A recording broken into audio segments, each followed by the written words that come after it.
This feels like 16 years ago, when I was the only Texan, Austrian Texan, at the founding of Astina here in this embassy. It was a lot of fun, but I definitely was the one guy. Hey, yeah, now we've got an Austrian somewhere down there, and he can talk to the scientists down there. So that was a while ago, and now we've weaved that into the story here as well. And I think what we all have been asked to do is give you real live examples of how our diaspora happened and how that story translated into what we do today. And then you will find many anecdotes of how those activities have led to other things that we do today. So briefly on my side, I think all of us feel like we're somewhat ambassadors of our country, of our continent here. I certainly have always felt that way. And in my own career, it's been several jumps between different disciplines, and as such, I've always regarded them as different languages as well. So I was trained as a physician in Austria and came over here. And disclosure here, my wife is American, so she lived in Austria with me for a year, and we checked that out, and then of course I came over here quite a bit. The end result for us was, well, where can both of us have careers and prosper? And the US at the time was the obvious choice. She's a physician as well. In my case, I wanted to do some research, and in the US I had options and opportunities to do research, whereas, truth be told, in Austria they're very, very slim. This is 1996, but still there was really no research openings for recent medical school graduates. So I was able to have some offers to be a postdoc here, and so just like Ellen, right? I came here by myself, so I didn't have a fellowship or anything. I had an opening, a position here as a postdoc, and became an NIH fellow, and embarked on a journey that's basically a scientist track, a postdoc track. Within a year, I had an NIH fellowship, and I stayed as a postdoc. And personally, I decided to stay in science, so kind of a little bit of a switch from medicine into science, nephrology, so kidney research was my field, and cell biology.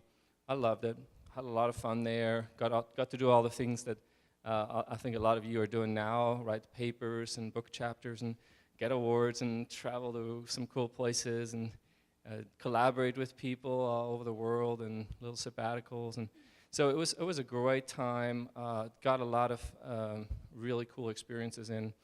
And along the way, ended up picking up some more NIH funding, which allowed me to join the faculty at UT Southwestern in Dallas, Texas, where I live now.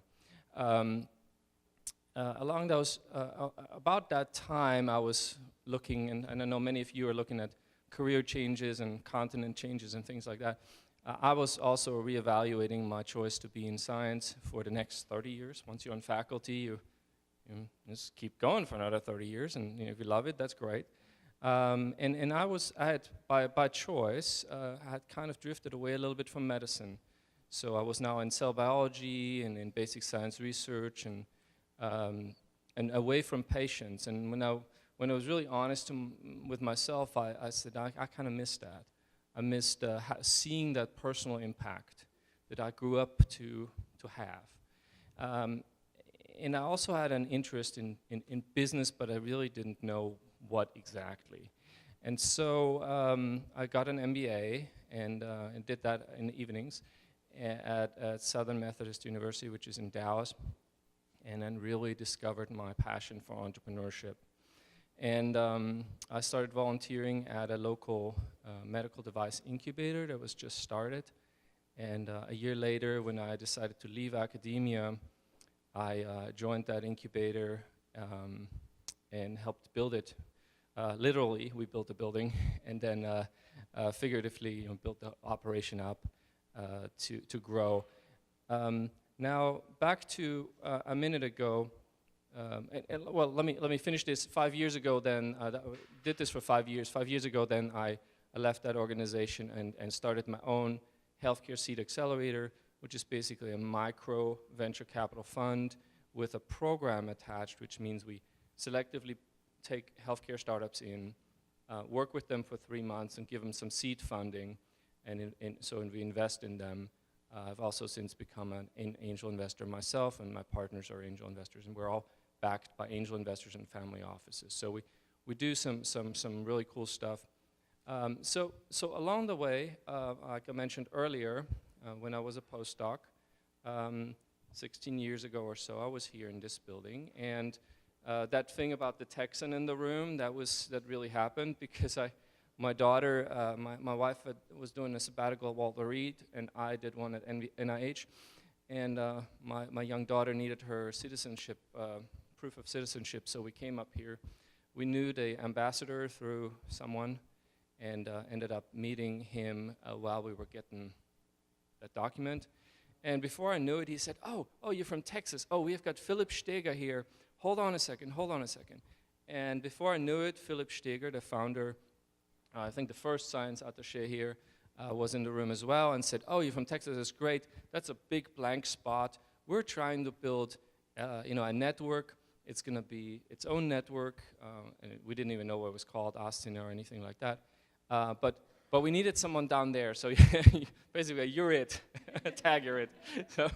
So I mean, I was excited. It was fun. I had spent at that time 5 years here in the United States, basically more or less cut off from any Austrian contact, except my family and a few friends. Certainly at the time, the internet was just budding, so it was pretty early still, and also, we can drift off in that conversation of what it means to immigrate these days as opposed to back then. But so I ended up being part of the founding conference of Astina here, and I was chapter head and have been in the Southwest. And then a few years ago, I also became president of the organization and led it for a few years. Now Franz Fanchetti, you will see him tonight, leads it. And along the way, many different things happened.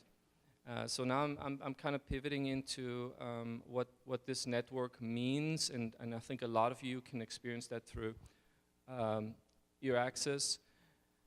It means that in my case, I have gained a lot of Austrian immigrant friends out of the science community in Astina that ended up providing a connection to my home country and to Europe over the ensuing years, and that has actually strengthened my relationships with Austria and Europe, as opposed to losing those relationships and losing the connectivity. So it actually gained in strength over the years. And as some people return to Austria, that meant now I have friends that are there, and some of them are now in Germany and France and others all over Europe and all over the world, really. But they're back over there, and that provides connectivity. And then some, kind of more like myself, we ended up staying here, and we're more or less stable here. We're not, and we have families. We're foreseeably going to be in the United States, and those people ended up carrying the organization to a large degree, and became steadfast supporters of that network here stateside. Many by now are chiefs of the various departments at universities or medical schools, and are very accomplished, or are full professors. And so you really got to know them when they were postdocs. We were all in our 20s, and it's fun to see some of them do that. Others go back to Austria and reach success there. But as an organization, and through the years, this has been really provided a major impact on me and on them. And so we strive to pay that forward in the mentoring program and by our continued support of young scientists coming over here. Now, there's no direct connection between the immigration and coming over here and deciding to stay and my current job, which is an organization I started. However, of course, the opportunities that this country has opened my eyes towards investments and towards the language of, when I earlier talked about the languages, the language of medicine is different than the language of science, and you need to bridge that. MD, PhDs obviously do that. But then again, the language of business that I acquired in my business school and later through my business activities is yet again a completely different language, and that's what tech transfer offices do, right? Translating between the scientists and the investors and trying to get things commercialized. And for me, how it ended up becoming full circle was exactly that. With my ability and the things I've been allowed to do over the years, I'm pretty confident that I can speak with scientists and inventors. I've been in their shoes. I was a postdoc. I was a scientist. I was in medicine. And now I'm on the investment side, and I can speak to people that only know that language. And so the translation, which is the key of commercialization of any technology, both sides need to be able to understand each other. And of course, that to me is basically being that translator. In Health Wildcatters, my healthcare accelerator, it is a very core function of what we do, helping young entrepreneurs, usually first-time entrepreneurs or first-time in healthcare entrepreneurs, get their startups ready to be investable. And we have a 3-month program. We have over 50 companies that we have worked with and invested in. And we have 4 international startups in those 50 plus. Interestingly enough, by coincidence, 3 of them are Israeli, and 1 of them was Romanian. So it was not a focus of ours to work with international companies, but obviously those 4 were outstanding enough to make the cut. We have about a 5% acceptance rate, or less actually, 6 out of 200, that's more like 3%, of the applicants that come to us. So if you're international, obviously you got more hoops to jump through, but they made it. That said, just recently I've been allowed to be a mentor in the 3-day startup program through Austria to Austin, and I've gotten to know a young entrepreneur who's interested in developing his technology and possibly coming to the US. So I'm being a mentor now in that role. And I've reconnected and got to know another entrepreneur. So 3 startups now that are Austrian that have a desire to be in the US in the foreseeable future. In 2 cases, more or less ASAP. So that's been actually something I thought would happen a lot sooner, many, many years ago. And I've always kept that door open, thinking that's the unfair advantage for any European startup or scientist. But of course, the German language being one commonality, maybe a German startup or Swiss startup or an Austrian startup that I could help. So it might be that a year from now, if I come back to this group, I have 3 startups that I'm helping that are Austrian that are actually in the country. They literally, this would not be the case, and those conversations would very likely not happen except for one of them, because it's a personal friend. If it hadn't been for the connectivity through us, through the ARENA network, and through the people involved in these networks. And so it's my hope and desire that these examples of creating bridges, building bridges, maintaining bridges, and having them both ways will continue to be something that all of you also keep up. You never know when an opportunity springs up and your specific strengths might be needed elsewhere. Mobility is so much more real these days than it has been 20 years ago, when you kind of had to cut and run. I mean, 2-3 years out, you were really not connected back home anymore, and you better sink or swim where you are, or it gets dicey. And that's not the case anymore. And I love that, because even echoing one of the earlier panels today, the connectivity and the relationships that continue to cycle provide enhanced mobility, enhanced opportunity. There are no borders in science. We don't think of each other. I mean, that's what Dietrich Haubenberger said here is so true, and all of you know this. I mean, you're probably getting samples and things from people from all over the world, and you never think twice where they're from and who they are. Borders don't exist. your scientific papers have people from 5 countries on them. That's routine, that's normal. So I think that's a huge strength for you as scientists and people involved in the scientific diaspora to take advantage of and keep those bridges open and the channels of communication going. So I'm gonna stop here. This is kind of the personal piece. You can see how instrumental some of these organizations can be, and I have high hopes for EURAXESS creating ever more bridges, especially for smaller countries that can't afford to build their own. That's it. Thank you. Thank you, Hubert. So my name is Judit Jimenez. I'm a researcher in motion. I was in Europe before I moved to US 5 years ago. I moved in different countries within Europe. So I was originally from Spain. So I was mainly in Spain for 3 years of my PhD, 1 in UK, and a few months here and there in France and in Germany. So I think I move around a lot. I'm coming today with a few hats. The first one, a representative of ECUSA. Most of the previous diasporas presented other countries, so I would like to represent the diaspora from Spain. So ECUSA is a Spanish scientist in US, and we have 5 different chapters. We have 3 in the East Coast, so mainly Boston, New York, together with New Jersey and Connecticut, that's where I'm from, and as well Washington. Then we have 1 in Midwest and another 1 in California. So ECUSA and all the rest of the diasporas is a non-profit association and was created in 2014. So as many others that I hear today about. It links Spaniards or Spanish scientists in US, and it's composed of around 1,000 members now. We are distributed in around 80 to 90 centers in US, and we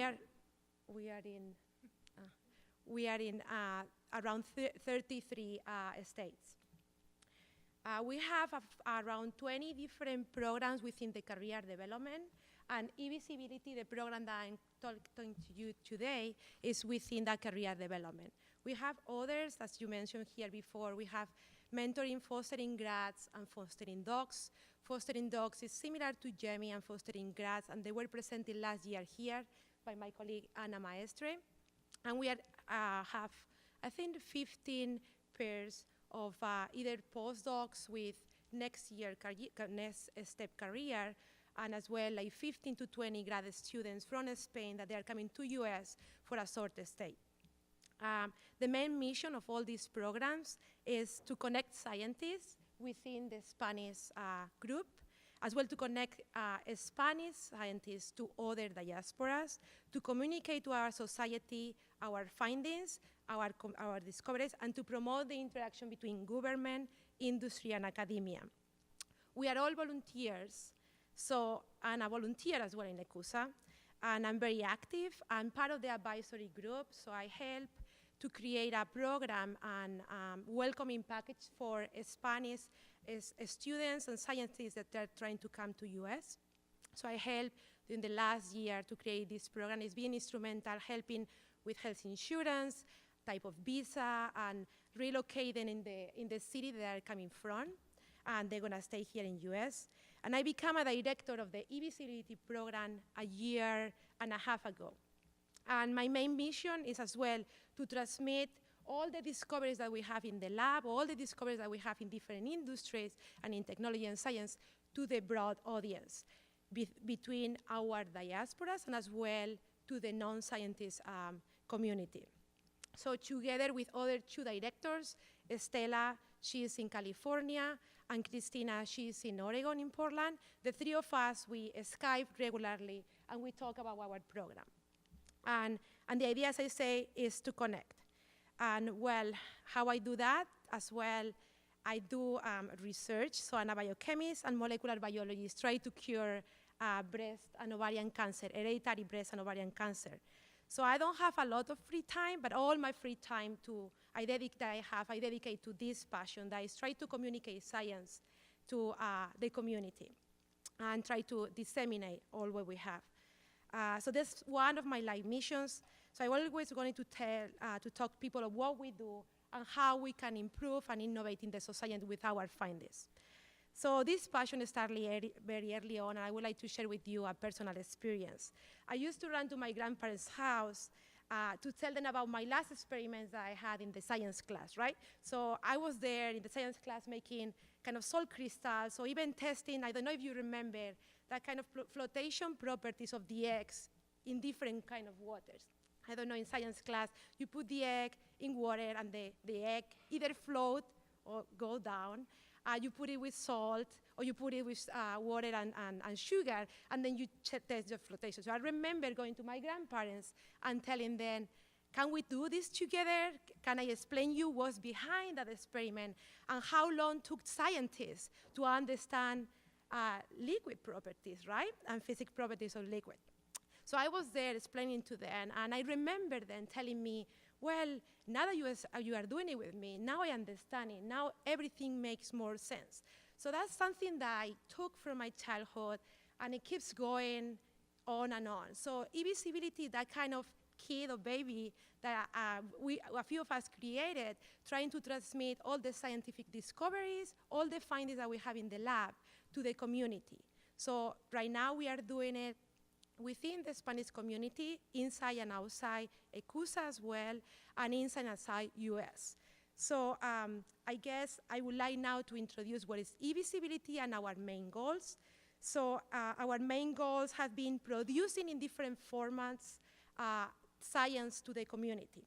I'm gonna share with you that we established collaborations with radio programs in Spain, TV programs in Spain right now, and as well, we are reaching out to other countries, and we are trying to cover different topics. So the first one that I would like to share with you, it was we call e-publication. And I have these flyers that way you remember us.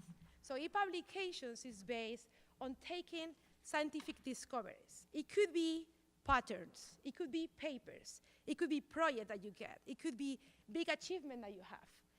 Any of those ones, we collect them from our database, or if you send us an email, and we put them together and distribute doing a press release at the same time that you are sending your manuscript. So it's another way to tackle different communities, different populations. In this way, everyone in the community that want to understand about big discoveries is able to reach to that. The second one is called causes, or awareness, or matters. So every month we pick a topic. In this, for example, this month is prostate cancer awareness, right? So we try to go to our database within ECUSA and then look for those scientists that they are doing research in US, that they are part of our database. We send them an email, or they reach us out, and they want to participate with us. So we try to ask them a few questions. Those answers, we put them together in a report, and we publish in our newsletter. As well, we distribute that data and that report to Spanish, right now, Spanish newspapers. So that's another way that we distribute to the community our innovation in the lab. The third one is TV. So we have e-visibility TV. What we do, we record the same way that Helen and the mentor were here presenting us. We record those pieces of either fostering grads or mentoring for grad students and mentoring for postdocs. And as well, we like to record researchers in an audiovisual way. Researchers sometimes, we like to be in the lab. We don't like to be bothered by journalists, right? So, because I'm in between, or we as a director, we are in between. We are scientists playing with journalists, right? So we try to communicate in the best way with audiovisuals to the community how the experiments work, what do you do in a daily basis, how do you like the city or the country that you are now compared to your previous country. In this case, most of the cases are Spain. So we try to bring all together and building themes based on that. So I have to tell you, last week we released one of our videos. That was on Thursday. I look at the views on Saturday, and we have around 300 to 400 views. Those videos are filmed in Spanish, but with subtitles in English. So that means we are aiming as well to try to translate everything into English. And the last is podcasts. So we do podcasts And that started a while before even I joined the program. But now I have a system up and running. So I'm coming from Yale University, and they are really good in broadcast center. So the broadcast center allow me to record any interview with scientists from all US. So I receive a call, and in the studio, and I try to record any nice piece of life from a scientist or discovery. So I'm being tackled like changes, transition from academia to industry, transition from different positions through academia, postdoc research, to junior PI, to senior PI, as well life-work balance. Sometimes we don't talk that much about women in science and the challenges, leadership roles, and hot scientific topics like nanotechnology, organ on a chip, immunotherapy or new therapies for human diseases. So our products, as I mentioned, are released to the website of ECUSA, and we have 4 social media. We have Facebook, LinkedIn, YouTube, and Twitter. As well, as I mentioned before, we release to local and national newspapers in Spain and in US. So we cover a lot of Spanish speakers in US and outside US, and most of the material is being translated. The one that is not being so far is the podcast. That's the only one that is in Spanish. We distribute as well to the centers where that scientist or that person is working in an industry. So we distribute that material to the centers so that way they can disseminate that material. We contact with the Spanish Ministry for Science and as well the Labor Spanish Ministry, and we distribute the material to them. I would like to share with you that the visits of e-visibility are in the 4 years that we've been launched. We have more than around 15,000 visits, and in the last year, like around 1,500 visits. So it's very successful. And how we measure the successful of the program is by just looking at those views, as I mentioned to you, and as well contact the researchers or the scientists after 6 months of the interview or the release the material, and see how our visibility program promote their career connections and later on achievements. So that's how we measure, and we believe that promoting scientists and their discovery will benefit, and it benefits the society, innovates the thinking and the future of scientists and as well non-scientists, and increase the visibility of ECUSA across the globe. A few more things that I would like to share with you. ECUSA as an organization now is part of a big global Spanish organization that is called Zajicek. So there are 15 different countries with a Spanish Scientists Association, and we all came together, I believe, last summer, and we are trying to put together some effort to have the common themes and the difference to get Spanish people in different countries more adapted to their environment. As well, ECUSA has signed an agreement with Europe called CURE, and ECUSA as an association of scientists is trying to promote the increasement and the launch of a better society, of a better association if we can. So with that, we got a little bit of funding from Ramon Areces, and what we are doing with that is increasing our branding to try to get better into the EURAXESS team and the Diasporas. And with that, I'll be happy to take any questions later. Thank you, Vicky, for inviting me here. So I'm trying to find a connection to this event for me. One thing I found that, I always travel here by Austrian Airlines. That's the first thing. Second thing is that you are Slovak and I'm Slovakian. Okay. Because everything that I have done in my career, and especially moving from America to Slovakia, which almost never happens, it's actually opposite way. I did everything without any help, but one, which is European funds, investment funds for startups that we can get from European investment funds that are shared with other funds managers within even our countries. So that's one thing that I didn't even know. Like when we got the funding, I thought it was Slovak investment fund, and then I learned a year ago that it was actually European. So I decided to tell you a little bit more about our company, and then later on how this everything started. So MultiplexDx is one of very few biotech companies in Slovakia.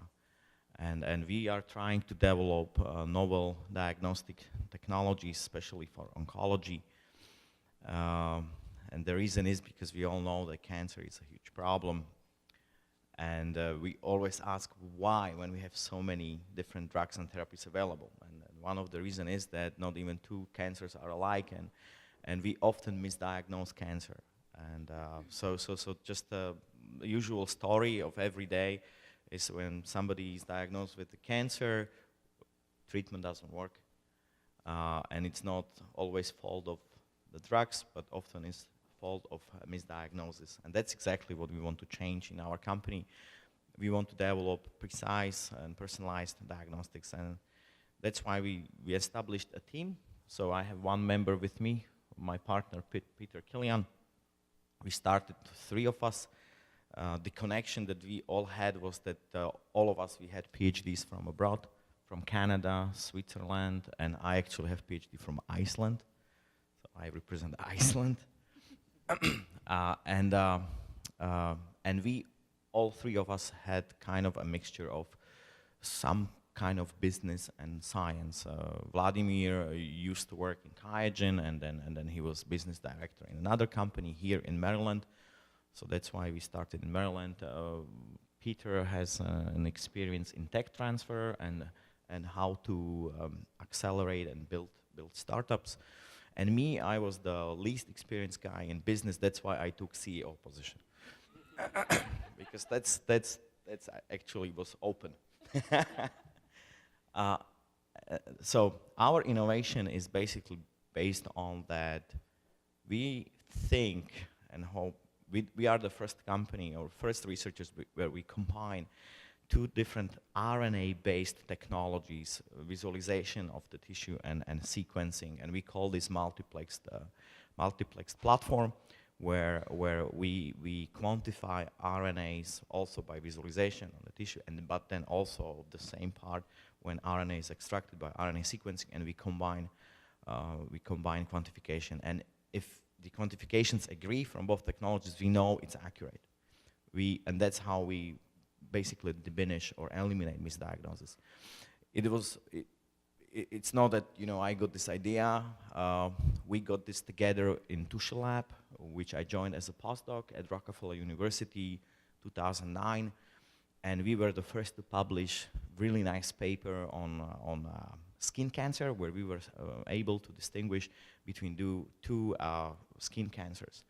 And when we used only one technology, visualization, we always got at least 25% errors. When we used sequencing, we also got around 20 to 30% errors. But when we combined them, so we looked actually at the same tissue from 2 different technology perspectives, that was the first time we got actually 100% accurate results, and we published that in really prominent clinical investigation journal, because we were not accepted to Nature Biotechnology. so I had also my scientific hurdles, and the reason was only because we just had 40 samples and we need 52 for right p-value, but that's fine. But it was really great article which actually showed that this is the way to really eliminate misdiagnosis if the RNA biomarkers are used the right way. So that time I thought this is great. We patented that, and then I moved to NIH as a FTE research fellow because I wanted to learn more about cancer. But I realized that academia is not for me, because I realized that I want to do things much faster. I want to look at cancer from much bigger perspective than mechanistic. and I like to take a risk. So then we opened this startup. You know, the market is of course huge because this is in vitro diagnostics. There are a lot of patients. The number of cancer patients is increasing due to pollution, due to bad diet, health issues, etc. And but also because countries invest much more money into healthcare system. And that's why we decide, okay, if we are innovative, we have to do something also else. We have to be faster, we have to be cheaper, we have to beat our competition, which is of course huge around the globe. So that's why we developed a test which we call Multiplex 9+. And then there was one more thing that we were thinking, three of us, that we have to do differently than usual biotech startup.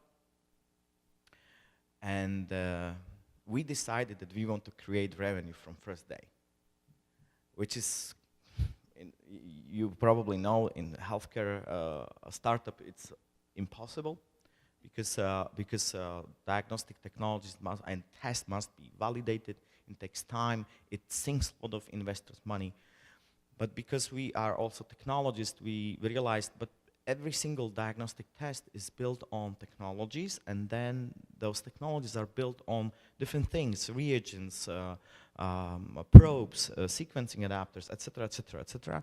And we have nucleic acid chemistry as well as biochemistry expertise in our group. So we decided, okay, what about if we just plan this diagnostic test as a Lego structure, and let's have like sub-products, and which one will be like another puzzle piece. And we basically started to, we put basically 4 sub-products on the market. And it had certain success. No, for startup, we created about $200,000 revenues basically in 2 years. And then we got more attractive for the investors. So, and we are actually here, Peter and I, because again, we are doing something that is unusual. We are moving the whole American lab to Bratislava, because we realized that in Bratislava we could do actually much more cost-effective production and R&D. Due to many reasons, because we have science parks that have very cheap infrastructure, so something like incubators, missing though accelerator part, or missing especially business accelerator part, which we are actually helping to create, because we have that experience that unfortunately nobody has. So yes, we are going to probably build new Diaspora. Not scientific though, more startups Diaspora, which is very necessary, because if you know Slovakia, if there is any chance you have heard about Slovakia, I'm sure it is because you are probably driving a car built in Slovakia, because we build over 1 million cars per year, and we are realizing that this is a quite dangerous situation where we are in, that our economy is running, but if there is any problem in automotive industry, we will sink with the problem. So we are realizing that we have to build another industries. Biotech is always one of them, or medtech, and I think that our story, which is also a connection between North America and Europe, will actually help to build new ecosystem of biotech startups that people will realize it. And then the last thing that I will say, so I can give you more minutes, is that we succeeded also with one thing, and this is just because we have this, we brought to Slovakia this North America drive, something that it's very important in startups, to be very proud of the innovation, to be proud of our success story, and really not just think about innovation, but think, you know, how to PR the company. And we did something that has never happened in Slovakia. And we basically raised private money. Maybe in America it's not much, but in Slovakia it's huge. We succeeded just few months ago to raise 1.2 million euros, specifically from pockets of young Slovak investors. So basically we have 76 Slovak investors through crowdfunding investment, but this is a new thing. This I hope will turn into an avalanche in our region, where we will start new startups, and that story and whatever we have done with MultiplexDx can be repeated. Thank you. Yeah, good afternoon to everybody, and thank Victoria and all the management team for EURAXESS for this event and for this kind of invitation. So I will try, I mean, it's the last panelist, I will try to be short and that time for the Q&A. So currently I'm a postdoc researcher at the University of Parma in Italy, and also Marie Curie Fellow at Cornell University here in the US. So as a background, I have a bachelor degree in food science and a PhD in agricultural economics at the University of Parma. And during my PhD, I had the opportunity, as Judit, to travel a lot. I went to UK for my second year of PhD. I went to Madrid in Spain for my third year. And I always went for a short period of time. So after I got my PhD, the first thing was to make this international experience longer. And the Marie Curie Fellowship, the individual fellowship, was one of these opportunities to take right away. So the year after my PhD, I applied for the Marie Curie, and I will not explain you how all the application procedure is, because it's we can talk maybe later on personally if someone of you is interested to find more in details. How long does it take? Definitely you have to be committed, and it takes a long time of work and studying all the horizon work and regulation to write the best application, because there are many attractive and competitive and high quality proposal every year, and just a 10% rate got accepted. So it's very competitive and it's very challenging, but it's worth to try, I can say. So I'm a Marie Curie Fellow, and my fellowship is a global fellowship.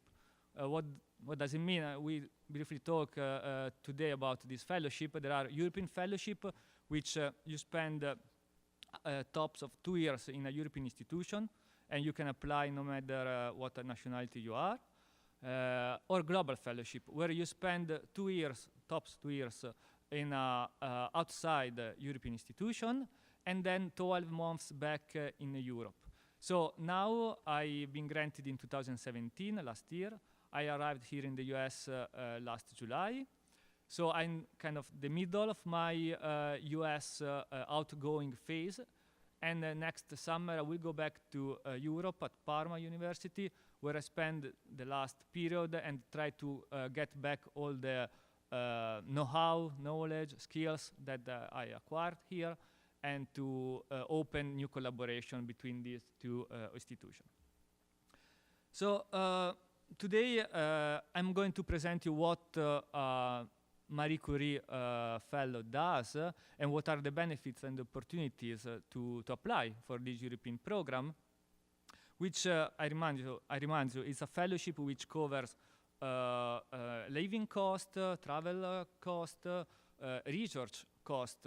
So we also have not just our salary, but also let's say fair enough amount of money to spend for our research, and it depends in which field you apply, but can be more or less high.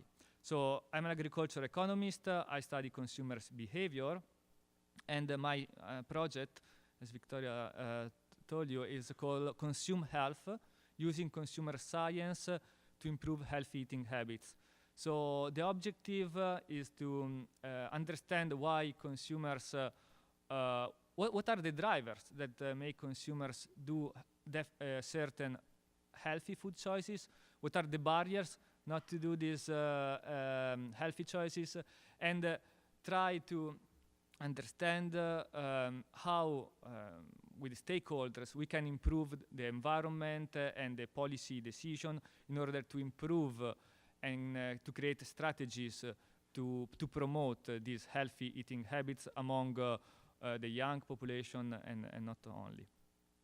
So far, I've started studying the college student population, because it is, of course, more familiar with me, considering that I'm working in a large university and with different environment, different setting, different dining hall, different eating behavior among college students, but the overall idea is to broaden the target. So I'm going to just briefly explain you the main elements of Marie Curie Fellow, or we can say what a Marie Curie Fellow should do. Starting with the most important, doing research. I mean, we are researchers, so we do research, and the fact that you are the person who wrote the proposal, who wrote the project, you are in charge of the project. Of course, you have a supervisor, both in your host institution, so in my case in Italy, and both at Cornell University, so in the host, in the partner organization. But you develop your project mostly by yourself with external collaboration of others. So you have to be really good at manage your funds and your time in order to achieve the goals that you were supposed to reach. And this helps you to build your identity as an independent researcher, which is really important nowadays. And so what I do is, what I usually do is collecting data from questionnaire, experiment, hypothetical, not hypothetical experiment among consumers in order to understand why they choose food in the way they do. And then try to explain to policymakers, for example, the European Food Safety Authority in Parma, which is, I don't know how many of you have heard of this authority, but it's like the FDA here in the US, more or less have the same task to control the safety and the quality, also the nutrition part of our food. So the research part is very important, but it's not the only one. I would say that training is as important as the research part for the European Commission, because we are experienced researchers for them, but we are still in a young stage of our career. I'm a postdoc. Usually most of people get a Marie Curie fellow are in the early stage of their career.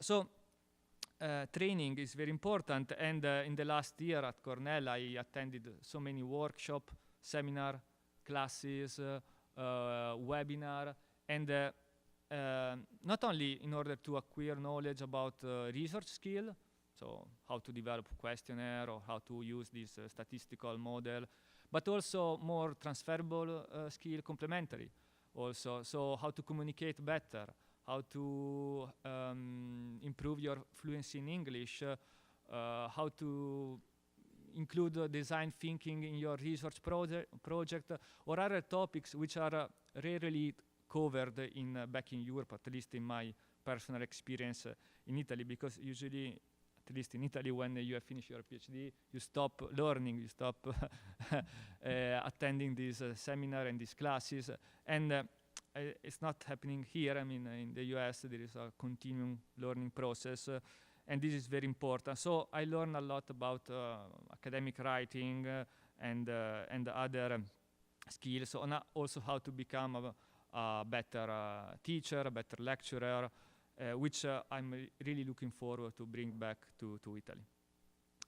And then the funding also covers traveling, as I told you, so going to conferences, events, networking events also, as this one, And it's really important because you meet other fellows, other colleagues, who might be more or less in your same field, but it's really important to open a new collaboration in the future to understand how to communicate your project to a different audience, and not only going to events and conferences, but also going to other university, because the Marie Curie fellowship allows you to go for maybe 1 week, 2 weeks in another university.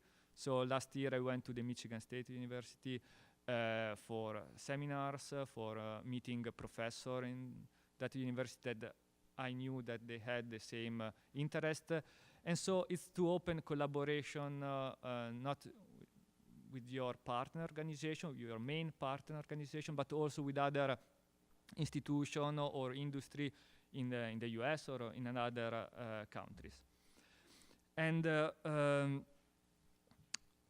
networking is also important, or at least in my experience at Cornell, when you meet other co-workers, not only when you go abroad your environment, but also within your environment at the university. It's easier here to open collaboration and get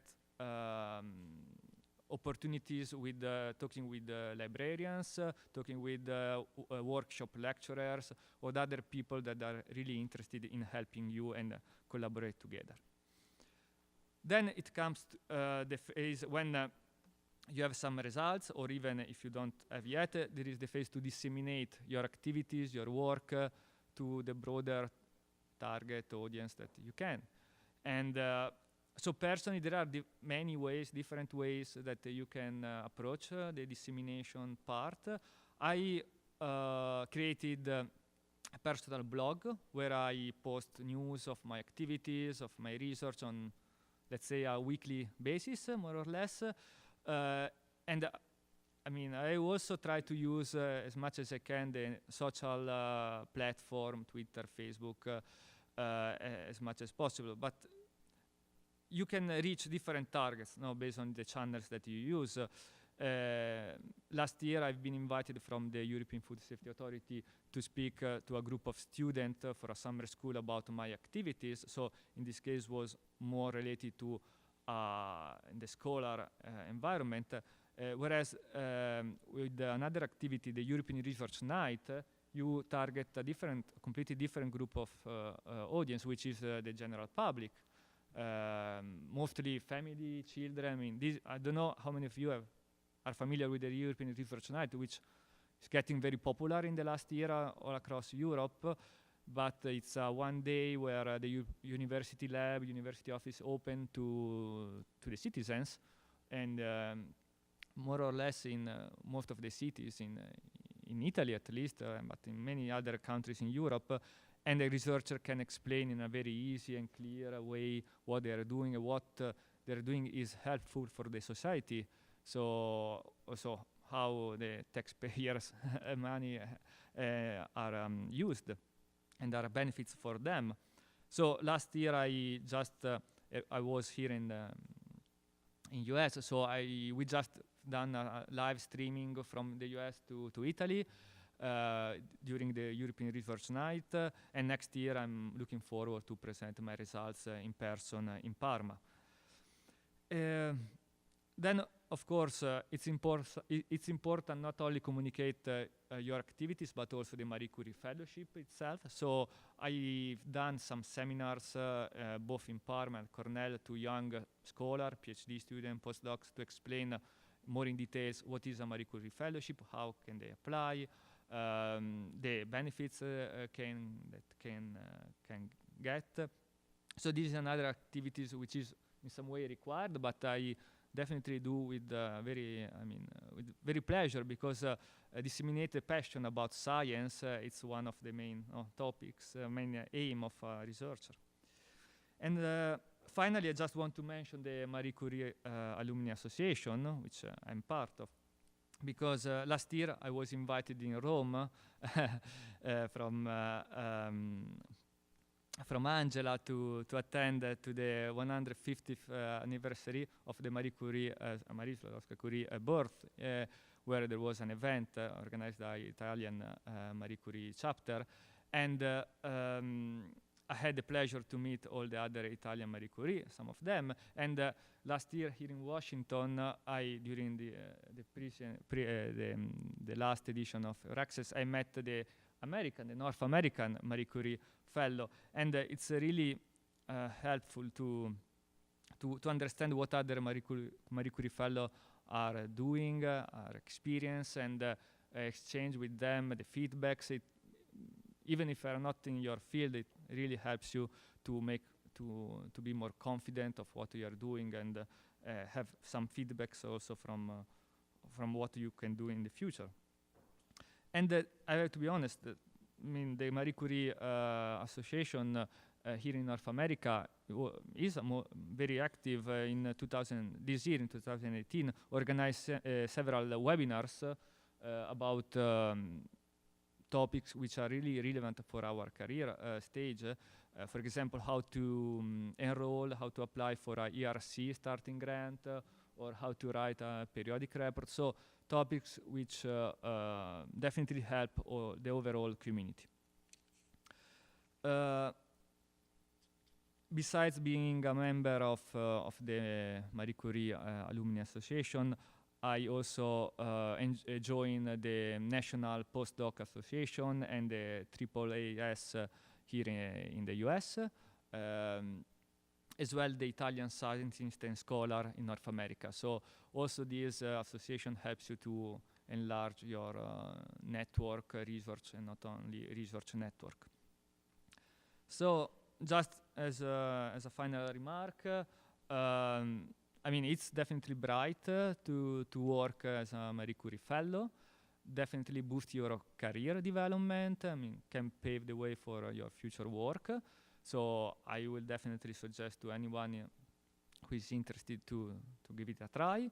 But it's also a challenge, because it's a challenge to balance all these activities that I just told you. I mean, you have to be good at not stress out yourself, and be good at giving the right amount of time and not for everything that you are expected to do.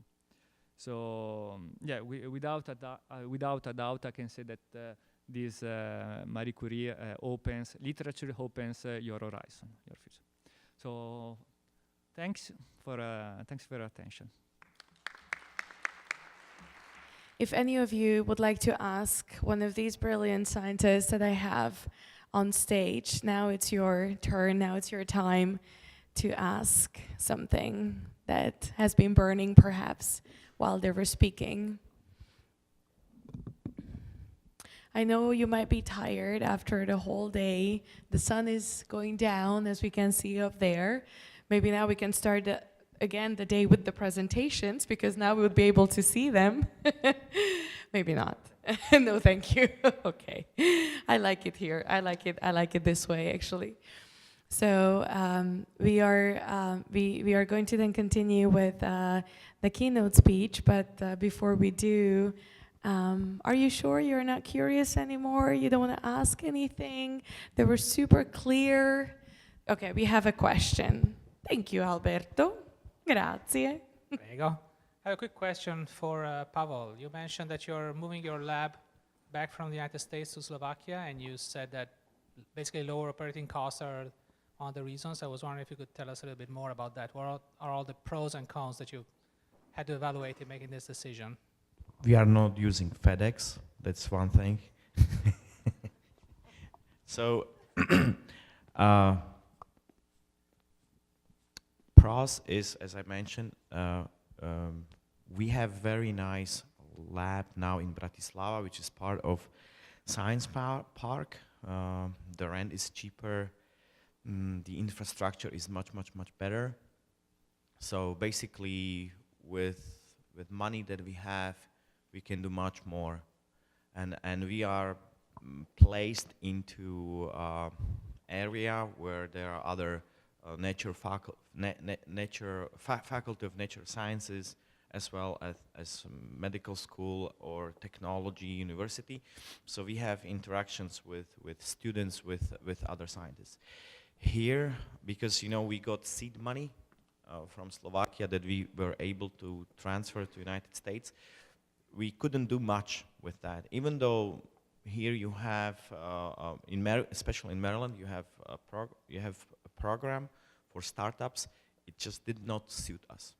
Basically, did not suit us, and we had a lab in industrial part of Gaithersburg, which is north of Rockville.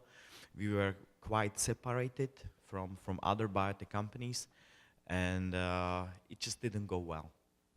So we decided that this would be a great opportunity for us to leave, since we can whatever we make, whatever we synthesize, we produce, we can send by FedEx.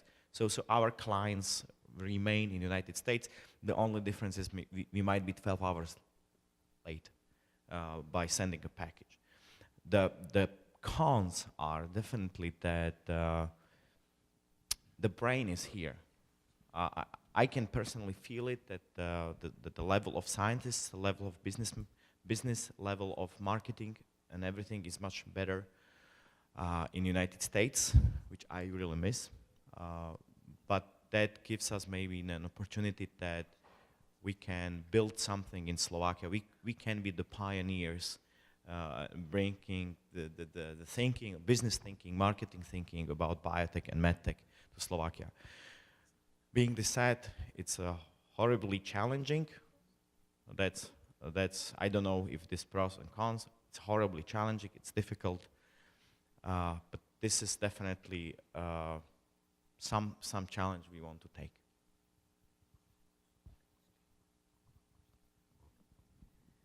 And if I remember correctly, you were trying to get national funding as well through different grants in Slovakia. I don't want you to walk us through the process, but there was a success at the very end. There was something that you were able to get a little bit of funding from the national government.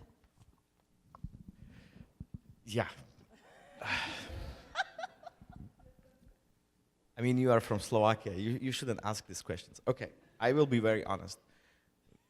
We are post-communistic country, Eastern European country. So there are certain things that happen in our countries, and one of them is, for example, that we treat Euro funds not the way we should. So basically, we don't have a proper competition for funding. What I'm trying to say is that we have a huge corruption, even though we are in European Union, and that being said means that even if you feel you are really good, if you feel you have very competitive grant application, it can turn out that you don't get anything, and then others get it, and because of unknown reasons that I don't want to go into the details. So this is something we have to deal with. Unfortunately, we have to wait for the proper changes in our country, which probably might happen because our society is changing, is growing. Many young people's going abroad, coming back, so bringing completely different type of and different style of thinking, different style of managing things. And we succeeded in the end with two things. One, we said, okay, if we cannot get national funding, let's try private funding. So basically, they threw out from the door, and we came back from the window. And this is the way you have to treat Slovak government. So you just don't give up, because they want you to give up and go abroad. Just go where you came from. And we decided, no, we are not going there. We will do even worse thing. We will bring everything from America to Slovakia. So we are doing exactly opposite what they would like to us to do. But then we won one grant, actually, from Minister of Education, because we went the huge circle around. Instead of applying for innovation project, we applied for a video We are going to create a video to actually educate oncologists and students about how important it is to have personalized diagnostics, which is immediately part of marketing, because you can turn it into marketing, and then basically you can talk to your future clients. You actually search for clients. And they didn't realize that this is actually a way to also help company, so they gave it to us.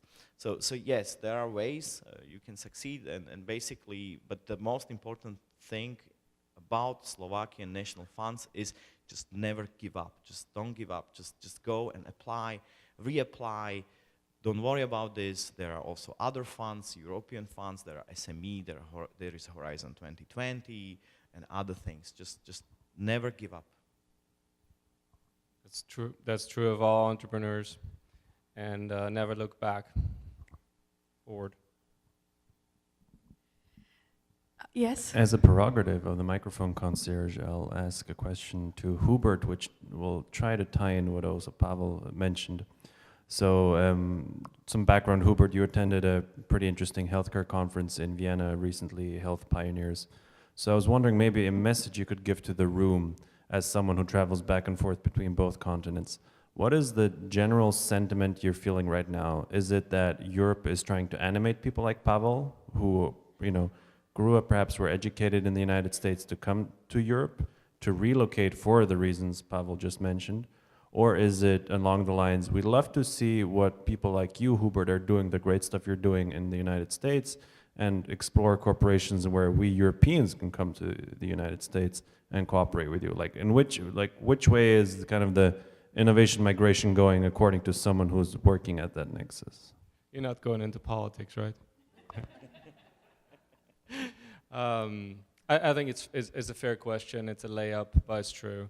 So Pavol, what you experience is not something I experience at all, and I don't have the feeling that it's prevalent in at least the countries that I'm in touch with. Mostly Western European countries. Traditional expat scientific communities is stronger, I think, bigger in many cases. So it definitely feels like there's more startup activity in Austria. And I'll focus on Austria because it's really the only country I would have enough touch points. Like I said earlier, I'm talking to 3 Austrian startups, all in healthcare, 2 in neurology. When I was at Pioneers Health in the fall, it was a great event. There's a lot of optimism. There's also a lot of realism around the gaps. There's a big funding gap on the private side. So congratulations to you. You didn't succeed in one pathway and you never gave up. But the truth is, you succeeded. You've got private funds, which arguably puts you in a much more exclusive group of people, regardless, Slovakia, Austria, doesn't matter, to raise $1.2 million or euros of private capital from small investors in Europe is not, so let's stop here. I'm serious. This is not something you've ever heard, and so you should be proud of that. And yes, there are things that didn't work, and there are probably reasons that you're not very happy about, and that's understandable. But the truth is, you did what every successful entrepreneur does, and that is, and it's true of every scientist that digs in. If you want to be successful, you might run into walls, but you will keep going and find a different pathway. So that's exactly what you did. That's the number one characteristic of a successful entrepreneur is you find your way, and it may be a different one than you had originally thought or were promised, but undoubtedly very successful. So to come full circle, I believe there's definitely a lot of interest in supporting early stage startups.